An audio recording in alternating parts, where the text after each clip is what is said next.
28 ఫిబ్రవరి 2024 బుధవారం పంచాంగ వివరాలు, తారాబలము మరియు ఈరోజు పఠించాల్సిన నవగ్రహ స్తోత్రం ఏంటి, అలాగే ఈరోజు పుట్టిన శిశువుల యొక్క శాంతి వివరాలు.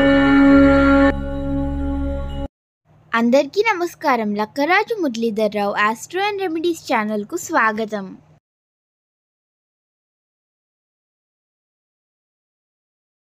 ఓం శ్రీ గురుభ్యో నమః. ఓం శ్రీ మహాగణాధిపతే నమః. అందరికీ నమస్కారం.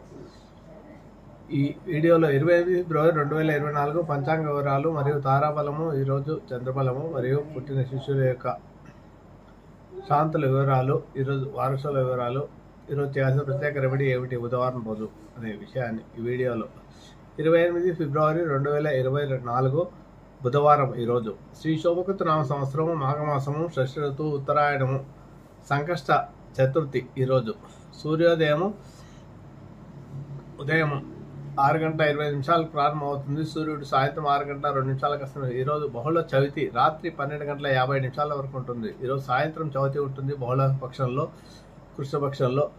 కాబట్టి సంకష్ట చతుర్దశి వినాయకుడిని ఇంకా ఎవరైనా ఆరాధిస్తారో వారు ప్రతి నెల బహుళ పక్షంలో వచ్చే చవితి రోజు సాయంత్రం కాలంలో గరికతో ఆరాధిస్తారో వారికి అన్ని రకాల కామ్యాలు తీరుతాయి. ఈరోజు నక్షత్రము చిత్తా నక్షత్రం పూర్తిగా ఉంటుంది.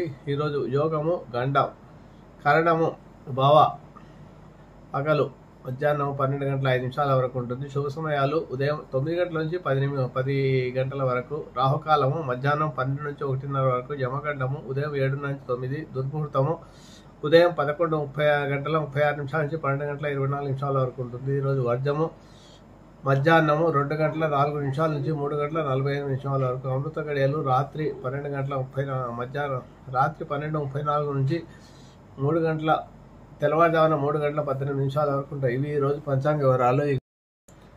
ఈరోజు వారసులు పరిశీలిస్తే ఈరోజు ఉత్తరం వారసులో ఉంటుంది కాబట్టి ఉత్తరం వైపు ప్రయాణించకూడదు. బుధవారం రోజు ఉత్తరం వైపు ప్రయాణించడం వల్ల ఇబ్బందులు కలుగుతాయి. ఉత్తరం వైపు ప్రయాణించాలనుకుంటే మీరు ఈరోజు పశ్చిమ వైపు ప్రయాణించి అది అక్కడ ఏమైనా పనులుంటే చేసుకుని తర్వాత ఉత్తరం వైపు వెళ్ళి పనులు చేసుకుంటే ఆ పనిలో విజయం లభిస్తుంది.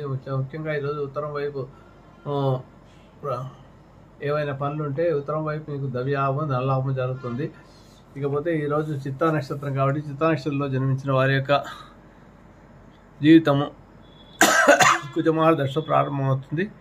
ఈ చిత్తా నక్షత్రంలో మొదటి పాదంలో జన్మించిన వారి పుత్రికవతులు జన్మించిన తండ్రికి, రెండవ పాదంలో జన్మించిన పుత్రికవతులు జననమైన తల్లికి, మూడవ పాదంలో పుత్రికవతులు జననమైన సోదరులకు దోషం ఉంటుంది. ఈ దోషానికి హోమశాంతి, మహాన్యాస రుద్రాభిషేకం, నక్షత్ర గ్రహ జపాలు, దానములు, వస్త్రదానము, సువర్ణముతో మేఘరూపాన్ని యథాశక్తిగా చేయించి రత్న దానం చేయవలసి ఉంటుంది. నాలుగవ పాదంలో జన్మించిన వారికి సామాన్య శాంతి, శిశువు యొక్క ముఖమును తండ్రి ఆజ్యంలో అంటే నోళ్ళు చూసిన తర్వాతనే డైరెక్ట్గా ముఖం చూడవలసి ఉంటుంది. పురుషుడు పుట్టిన చిత్రవర్ణం గల వస్త్రములు ధరించేవాడు, సంచార ప్రియుడు గలవాడు, ధనవంతుడు, భోగభాగ్యములు కలిగినవాడు, స్థిరాస్తులు కలిగినవాడు. స్త్రీ పుట్టిన రూపవతి, ఆభరణములు ధరించినది, తల్లిదండ్రులందు ఆదరణ పొందినది, సౌఖ్యంలో అనుభవించినది అవుతుంది. ఇవి ఈరోజు పంచాంగ వివరాలు. ఈరోజు సంకష్ట చతుర్దశి కాబట్టి గణపతిని ఆరాధించండి, మీ సమస్యలకు పరిష్కారం పొందండి.